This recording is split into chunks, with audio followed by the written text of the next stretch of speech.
Hello friends, welcome to MKS Biovision. Today we are going to study cytological genetic marker. हम लोग ये जानते हैं कि जेनेटिक मार्कर जो होता है वो हमारे जीनोम में एक जो लैंडमार्क्स है उसको चिन्हित करता है, उसको हम आइडेंटिफाई करते हैं यूजिंग दिस जेनेटिक मार्कर. ये जेनेटिक मार्कर कई तरह के होते हैं: morphological genetic marker, biochemical genetic marker, cytological genetic marker और मॉलिक्यूलर जेनेटिक मार्कर. ये जो खास करके मॉर्फोलॉजिकल जेनेटिक मार्कर, मॉर्फोलॉजिकल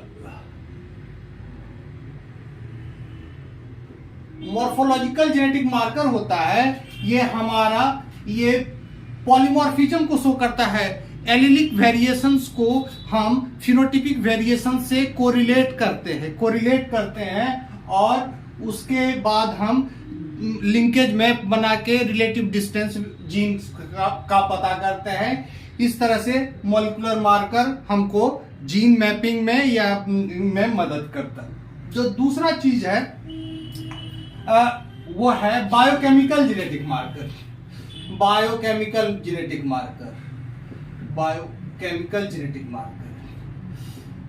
ये बायोकेमिकल जेनेटिक मार्कर है जो है, इसमें हम डिफरेंट एंजाइम्स का जो प्रोफाइल है या प्रोटीन का प्रोफाइल है तो हम पेज एनालिसिस करते हैं, या फिर एंजाइम्स का प्रोफाइल है तो हम इस एंजाइम्स का हम इलेक्ट्रोफोरेटिक एनालिसिस करते हैं. इलेक्ट्रोफोरेटिक एनालिसिस करते हैं और हमको डिफरेंट बैंड्स मिलते हैं और इस तरह से अलग अलग बैंड के आधार पर हम लोग आइसो एंजाइम या फिर एलो एंजाइम का स्टडी करते हैं. इस तरह से हमको एक बायोकेमिकल जेनेटिक मार्कर के द्वारा हम एंजाइम एक्सप्रेस हो रहा है वो उसके जीन की स्थिति का पता करते हैं. तो ये जो बायोकेमिकल और मॉलिक्यूलर मार्कर है, ये along with this one more marker that is called cytological genetic marker, ये सारे क्लासिकल मार्कर है जिसमें ये दो जो मॉर्फोलॉजिकल और बायोकेमिकल मार्कर है ये प्योरली जीन का होता है, उस जीन का होता है जो एक्सप्रेस कर रहा है.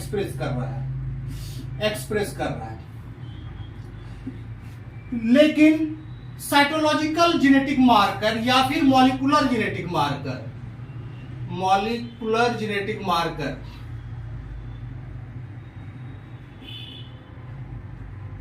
ये जो दो जेनेटिक मार्कर हैं, इसके द्वारा हम किसी क्रोमोसोम्स पर जीन की स्थिति का पता करते हैं. साइटोलॉजिकल जेनेटिक मार्कर से हम क्रोमोसोम का एनालिसिस करते हैं. इसके द्वारा हम क्रोमोसोम का स्टडी करते हैं. क्रोमोसोम के स्टडी करते हैं और इसमें हम बेंडिंग पैटर्न देखते हैं.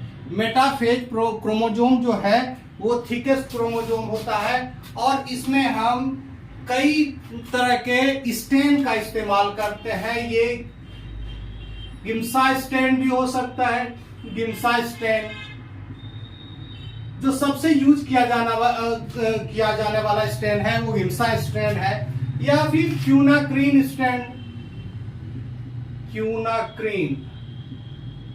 स्टेन.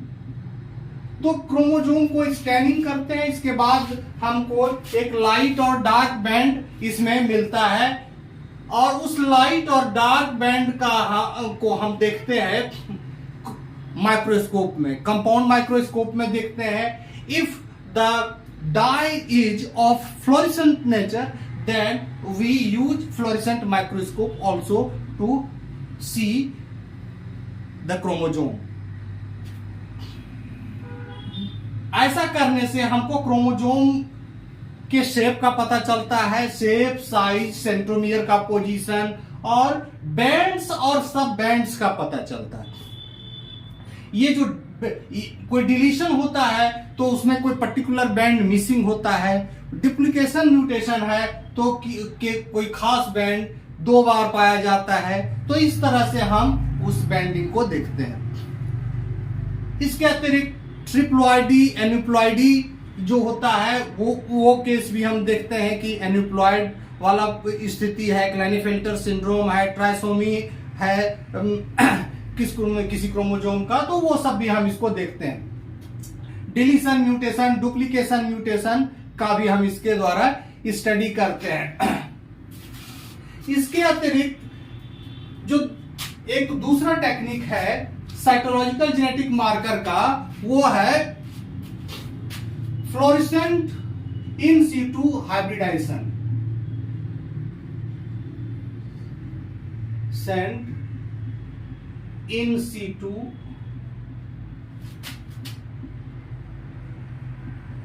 हाइब्रिडाइजेशन। इसमें हम किसी इसके लिए हम एक फ्लोरेसेंट प्रोब का स्पेसिफिक प्रोब को बनाते हैं।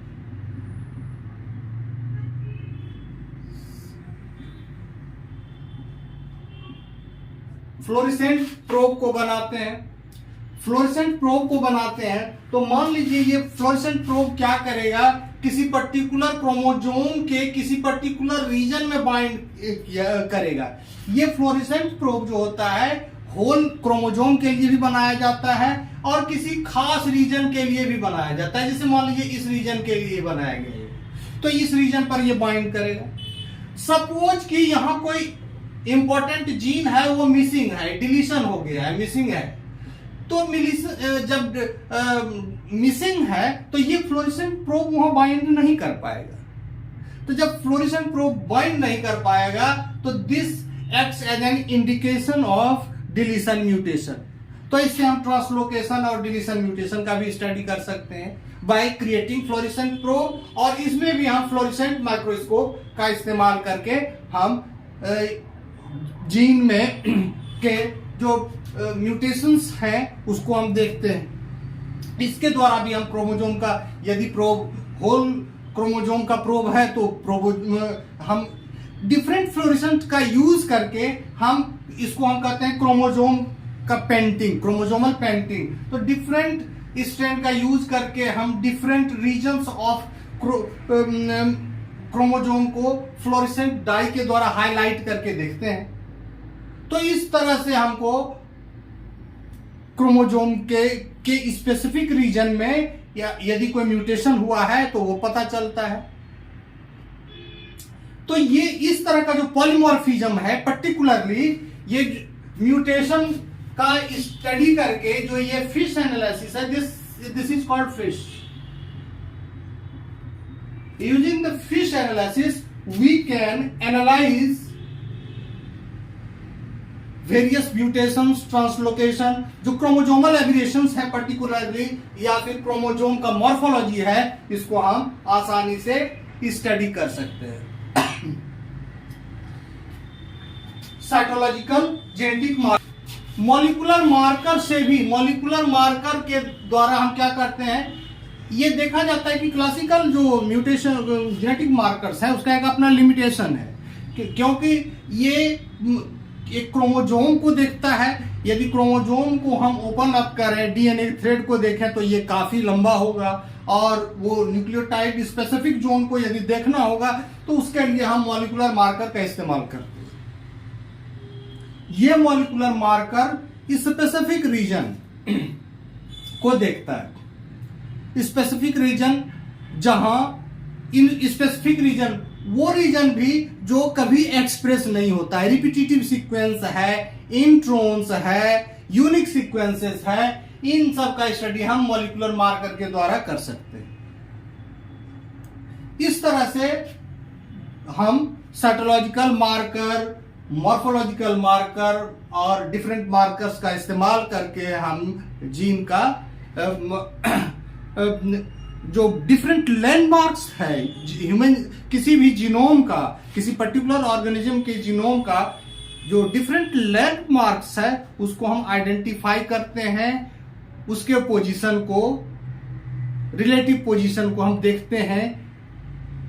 मॉलिक्यूलर मार्कर में वो रीजन भी हम देखते हैं जो कभी एक्सप्रेस नहीं होता है, क्योंकि माना जाता है कि जो एक्सप्रेस रीजन है वो 1 के आसपास अराउंड यूकैरियोट्स में, खास करके ह्यूमन बीइंग्स में होता है। तो उतने और रिमेनिंग पोर्शन जो है नॉन एक्सप्रेस रीजन है। तो नॉन एक्सप्रेस रीजन को हम इन चीजों के द्वारा मॉलिक्यूलर मार्कर और बायोकेमिकल मार्कर से तो देख नहीं सकते हैं। तो हम साइटोलॉजिकल मार्कर का इस्तेमाल करते हैं या मॉलिक्यूलर मार्कर का इस्तेमाल करते हैं उस रीजन को देखने के लिए जो कभी एक्सप्रेस नहीं होता, but they provide uniqueness to the genome. Okay, thank you.